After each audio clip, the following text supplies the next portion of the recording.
बच्चे पालने सौखे होंदे औखे पालने मापे।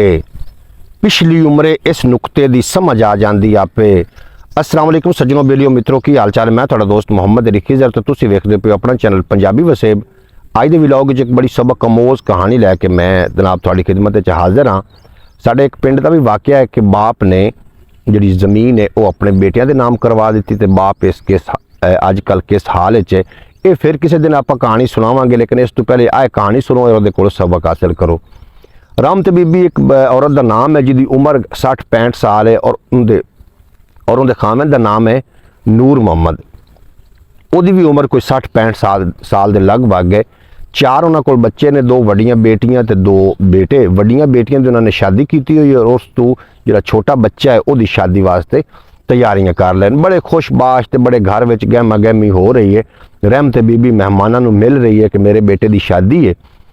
तो रहमत बीबी के पेट च ना बहुत ज़्यादा दर्द रही होंगी है। उनका जो खामिद नूर मोहम्मद है कभी उन्होंने किसी हकीम को लै जाना, कभी किसी डॉक्टर को लै जाना, लेकिन वह जो पेट आ ना वो ठीक नहीं हो रहा, उन्होंने दर्द रही ही है। बहरहाल होया है जी कि दुल्हन विआह के अपने बेटे की दुल्हन विआह के जो रहमत बीबी घर लै आई और पिंडा थावां ते इंज होंदा है कि वह चुकाट पकड़दियां होंदियां ने। जिहड़ियां दुल्हन होंदी वह चुकाट आके पकड़दी है। उन्हें दुल्हन ने चुकाट पकड़ी छड़ावन वास्ते, चुकाट छड़वावन वास्ते फिर सौहरा ते उहदी जिहड़ी सस माँ है रहमत बीबी ते उहदा जिहड़ा खामिद नूर मोहम्मद है वो आए। उत्थे रहमत बीबी नूं चक्कर आया तो रहमत बीबी डिग पई। जदों रहमत बीबी डिग पई तो बेहोश हो गई। वो सारे परेशान हो गए, घर खुशी का समा हा। यकदम उन्होंने परेशानी हो गई कि की हो गया साडी वालदा नूं। वड्डा बेटा दौड़िया, उन्हें गड्डी कड्डी, गड्डी दे विच अपनी मां नूं पाया और बाकी लोगों ने आख्या कि तुसीं बैठो, असीं डॉक्टर कोल चैक करा के आउने हैं। जनाब डॉक्टर कोई नेड़े ही आ लैके चले गए। जदों डॉक्टर कोल पहुंचे तो डॉक्टर ने चैकअप किया। उन्हें नूर मोहम्मद दे मुखातब होकर आख्या कि तुहाडी रिश्ते विच की लगदी है। नूर मोहम्मद आख्या मेरी बीवी है। उस बेटे को पूछा तो ये तेरी की लगदी? उन्हें आख्या जी ये मेरी वालदा है। उन्हें मुस्कुरा के आख्या भी जनाब इन्हूं बड़ी वड्डी बीमारी है। हसन लग पई डॉक्टर। वो आखन लग पई कि ये 4 महीने की प्रैगनेंट है। जदों ये गल सुनी तो जो बेटा हा वो तो अपने गुस्से के नाल बड़ा लाल पीला हो गया तो चुप करके डॉक्टर को निकल गया। जो नूर मोहम्मद भी बड़ा परेशान होया कि साढ़े को की हो गया। भी मतलब पिछला पारा है तो बड़ी शर्म वाली गल है, बच्चे साढ़े जवान ने। उन्हें डॉक्टर नूं गल की कि किसी तरीके दे नाल बच्चा ज़ाया नहीं हो सकता। वो जी डॉक्टर लेडी डॉक्टर आई, उस आख्या बाबा तू कोई अकल का इलाज करवा, एडा जुल्म क्यों करना चाह रहे हैं? बीबी दी हड्डियां में अगे सकत कोई नहीं, अगर तुसी ये काम करोगे तो बीबी मर भी सकती है। वो अपना जनाब सुन मुन हो के एक साइड ते नूर मोहम्मद खलोता है। इतनी देर च नूर मोहम्मद जो मत्थे ते हाथ हुथ लाया, उन्होंने दवाई दुवाई दी तो रहमत बीबी नूं होश आ गई। रहमत बीबी पूछण लग भी मैनू की होया, कोई वड्डी बीमारी है कि मैनू मसला बन गया है? उस टाइम नूर मोहम्मद उन्होंने आख्या कि तू 4 महीने की प्रैगनेंट है, बाल बच्चा होने वाला है। रहमत बीबी कीता हा पिछले पारे मेरे को की हो गया, इस तरीके तो नहीं होना चाहिए। वो भी बड़ी परेशान। बहरहाल बेटा घर पहुंचा तो उन्हें सारिਆਂ ਨੂੰ आके ये गलबात आके दस दी कि थोड़े माँ बाप ने यह चंद चढ़ाया, क्योंकि शादी का मौका उनदियां बहना भी आई हुई हैं, उनके बहनोई भी आए हुए हैं, उनके जनाब सारे रिश्तेदार भी हैं। उन्हें आख्या जी पिछले पारे थोड़ी जी वालदा है ना, साड़ी वालदा वो प्रैगनेंट है जी, वो माँ बनने वाली है। नूर जी नवी नवेली दुल्हन आई वो भी बड़ी परेशान हुई। उन्हें आख्या stop it man and woman, मैं ऐसे घर में बिल्कुल नहीं रहूँगी जिस घर में तमीज़ ही नहीं है, जिस घर में ये पता ही नहीं है कि ये कैसा काम है और ये जाहिल लोग हैं, मैं ऐसे घर में नहीं रहूँगी। ਉਹਦਾ ਜਿਹੜਾ बेटा सी नूर मोहम्मद ਦਾ ਉਹਨੂੰ ਆਖਣ ਲੱਗਾ कि तू इस तरीके ना कर, आप इंज करांगे कि इंशाअल्लाह ताला चंद दिनों तक इन्हां दोवां मियाँ बीवी नूं घरों कढ देंगे। ये गल नूर मोहम्मद के कन्नां तक भी पहुँच चुकी सी कि हुण साडी जिहड़ी औलाद है ना फरमान हो गई, उन्होंने सानूं घरों कढना है। ये एडा वड्डा कोई गुनाह तो नहीं है, इस औलाद नूं भी तो सब पैदा किया है ना। बहरहाल अपनी बीवी ने मशवरा करन लग पिया कि इस तरीके होना ही। बहरहाल बीवी ने भी जिहड़ा है उन्हें बड़ा समझाया समझोया, मैं थोड़ी माँ हाँ, तुसी इस तरीके ना करो। इस दौरान इच ना उन्होंने बेटिया ने आख्या अपने माँ बाप नूं कि अपना जिहड़ा तुसा समान चुकना है, बोरिया बिस्तरा चुको तो साडे घरों निकल जाओ। नूर मोहम्मद नूं पहले दिल का दौरा पाउंदा हुंदा, उन्होंने दिल की मरज आई। उस जो एक गल सुनी तो वह तो धड़म डिग्गा ਉਹਨੂੰ ਦਿਲ ਦਾ ਆਰਜ਼ਾ ਹੋ ਗਿਆ, ਉਹ ਅੱਲਾ ਨੂੰ ਪਿਆਰਾ ਹੋ ਗਿਆ। ਮਗਰ ਮਾਂ ਬਚ ਗਈ। ਜਦੋਂ ਮਾਂ ਬਚੀ ਤਾਂ ਉਹਨਾਂ ਨੇ ਸੁਬਹ ਮਾਂ ਦਾ ਬੋਰੀਆ ਬਿਸਤਰਾ ਲਪੇਟਿਆ, ਉਹਨੂੰ ਘਰੋਂ ਬਾਹਰ ਕੱਢ ਛੱਡਿਆ। ਮਾਂ ਜਦੋਂ ਘਰੋਂ ਬਾਹਰ ਨਿਕਲ ਪਈ, ਉਹ ਟੁਰਦੀ ਟੁਰਦੀ ਕਿਸੇ ਦੂਸਰੇ ਪਿੰਡ 'ਚ ਕਦੇ ਸ਼ਹਿਰ ਦੇ ਲਾਗੇ ਤਾਗੇ ਉਹ ਹਿੱਕ ਜਾ ਕੇ ਨਾ ਖੋਖੇ ਦੇ ਨਾਲ ਬਹਿ ਰਹੀ। ਬੜੀ ਭੁੱਖ ਦੀ ਸਤਾਈ ਹੋਈ, ਪਿਆਸ ਉਹਨੂੰ ਬੜੀ ਲੱਗੀ ਹੋਈ ਹੈ। ਜਿਹੜੇ ਲੋਕ ਉਹ ਕੋਲੋਂ ਲੱਗਣ ਉਹਨੂੰ ਬਜ਼ੁਰਗ ਸਮਝ ਕੇ ਨਾ ਕੁਛ ਲੋਕਾਂ ਨੇ ਪੈਸੇ ਦੇਣੇ ਸ਼ੁਰੂ ਕਰ ਦਿੱਤੇ।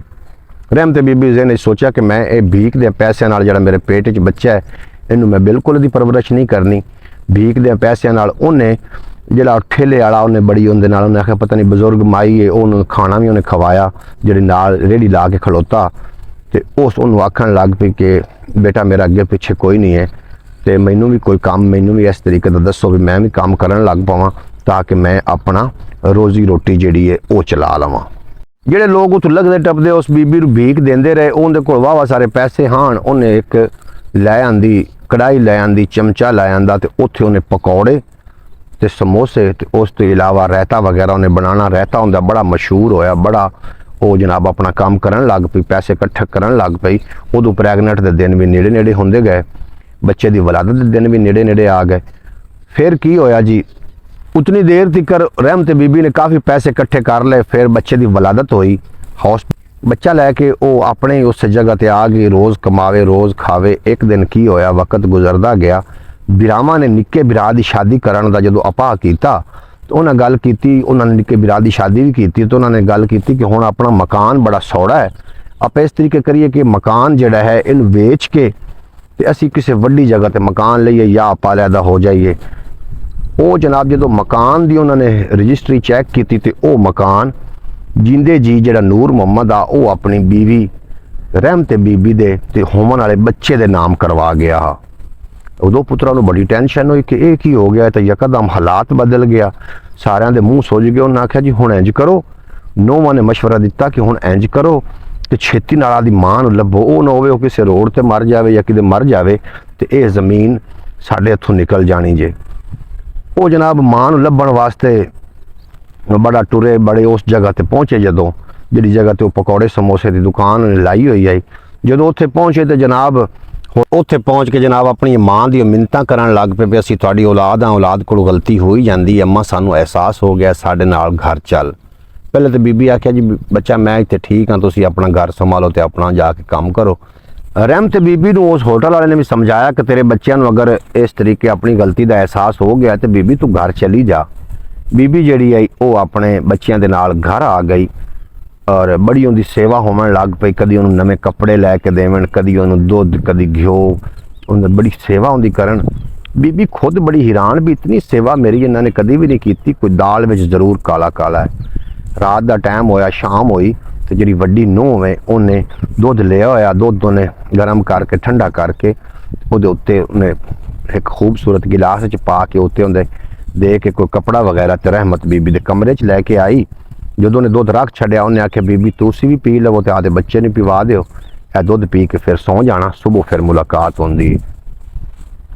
ਉਹ ਕੁਦਰਤ ਖੁਦਾ ਦੀ ਇਸ ਤਰੀਕੇ ਕਿ ਜਿਹੜਾ ਇਬਰਾਹੀਮ ਆ ਉਹਦਾ ਜਿਹੜਾ ਬੇਟਾ ਹਾ ਉਹ ਦੁੱਧ ਪੀ ਰਿਹਾ ਹਾ, ਜਦੋਂ ਉਹਨੂੰ ਬੱਚੇ ਨੂੰ ਦੂਸਰੇ ਦੁੱਧ ਤੇ ਕਰਨ ਲੱਗੀ ਤਾਂ ਉਹਦਾ ਲੱਤ ਲੱਗੀ ਤੇ ਉਹ ਗਿਲਾਸ ਗਿਰ ਗਿਆ। ਜਦੋਂ ਗਿਲਾਸ ਗਿਰ ਗਿਆ ਉਹਨੇ ਆਖਿਆ ਕੋਈ ਗੱਲ ਨਹੀਂ, ਮੇਰਾ ਆਦਤ ਘਰ ਹੈ, ਅਗਰ ਗਿਰ ਗਿਆ ਤੇ ਮੈਂ ਜਾ ਕੇ ਉੱਥੋਂ ਨਵਾਂ ਲੈ ਆਉਣੀ ਹੈ ਦੁੱਧ। ਜਦੋਂ ਕਿਚਨ ਦੀ ਤਰਫ ਗਈ ਤੇ ਬਾਹਰ ਉਹ ਮਸ਼ਵਰਾ ਹੋ ਰਿਹਾ ਕਰ ਰਹੇ ਹਨ ਕਿ ਰਾਤ ਨੂੰ ਬੁੱਢੀ ਨੇ ਜਿਹੜਾ ਹੈ ਉਹ ਦੁਨੀਆ ਫਾਨੀ ਤੋਂ ਚਲੇ ਜਾਣਾ ਹੈ ਤੇ ਸਵੇਰ ਦੀ ਲਾਸ਼ ਨੂੰ ਟਿਕਾਣੇ ਲਾ ਕੇ ਜਦੋਂ ਇਸ ਬੇਹੋਸ਼ ਹੋਣਾ ਉਦੋਂ ਇਹਦੇ ਅੰਗੂਠੇ ਲਵਾ ਲੈਣੇ ਨੇ। ਇਹ ਗੱਲ ਰਹਿਮਤ ਬੀਬੀ ਨੇ ਸੁਣ ਲਈ। ਰਹਿਮਤ ਬੀਬੀ ਤਾਂ ਕਿਸੇ ਦੂਸਰੇ ਦਰਵਾਜ਼ੇ ਨੂੰ ਨਿਕਲੀ ਤੇ ਫਿਰ ਆਪਣੇ ਉਸੇ ਟਿਕਾਣੇ ਤੇ ਪਹੁੰਚ ਗਈ।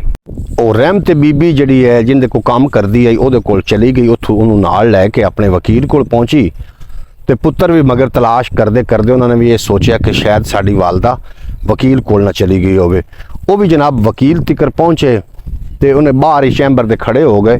ਅੰਦਰ ਮਾਂ ਗੱਲ ਕਰ ਰਹੀ ਹੈ ਕਿ ਜਿਹੜੀ ਮੇਰੀ ਬੱਚਿਆਂ ਦੀ ਜ਼ਮੀਨ ਹੈ, ਜਿਹੜੀ ਅਬੂ ਬਕਰ ਦੇ ਜਿਤਨਾ ਹਿੱਸਾ ਆਉਂਦਾ ਇਹਦੇ ਨਾਮ ਕਰ ਦਿਓ, ਹਾਤੇ ਦੀ ਜ਼ਮੀਨ ਜਿਹੜੀ ਹੈ, ਜਿਹੜੀ ਬਾਕੀ ਦੀ ਜ਼ਮੀਨ ਹੈ ਉਹ ਤੁਸੀਂ ਮੇਰੇ ਦੂਸਰੇ ਪੁੱਤਰਾਂ ਦੇ ਨਾਮ ਕਰ ਦਿਓ, ਆਖਰ ਉਹਨਾਂ ਦਾ ਵੀ ਹੱਕ ਬਣਦਾ ਹੈ। ਇਹ ਗੱਲ ਬਾਹਰ ਪੁੱਤਰ ਨੇ ਸੁਣ ਲਈ ਔਰ ਪੁੱਤਰ ਨੇ ਫਿਰ ਰੋ ਕੇ ਆਪਣੀ ਮਾਂ ਕੋਲ ਜਾ ਕੇ ਮਾਜ਼ਰਤ ਕੀਤੀ, ਮਾफ़ी ਮੰਗੀ ਕਿ ਮਾਂ ਮੇਰੇ ਕੋਲ ਬੜੀ ਵੱਡੀ ਗਲਤੀ ਹੋ ਗਈ ਹੈ, ਮੈਨੂੰ ਇੰਜ ਨਹੀਂ ਕਰਨਾ ਚਾਹੀਦਾ, ਤੁਸੀਂ ਹੁਣ ਸਾਡੇ ਨਾਲ ਹੀ ਰਹੋਗੇ। ਤੇ ਮਾਂ ਨੂੰ ਲੈ ਕੇ ਉਹ ਆਪਣੇ ਘਰ ਚਲਾ ਗਿਆ। ਅੱਜ ਦੀ ਕਹਾਣੀ ਤੋਂ ਕੀ ਸਬਕ ਹਾਸਲ ਕੀਤਾ ਜਨਾਬ ਜ਼ਰੂਰ ਕਮੈਂਟ ਬਾਕਸ ਵਿੱਚ ਦੱਸ ਦੇਵੇ।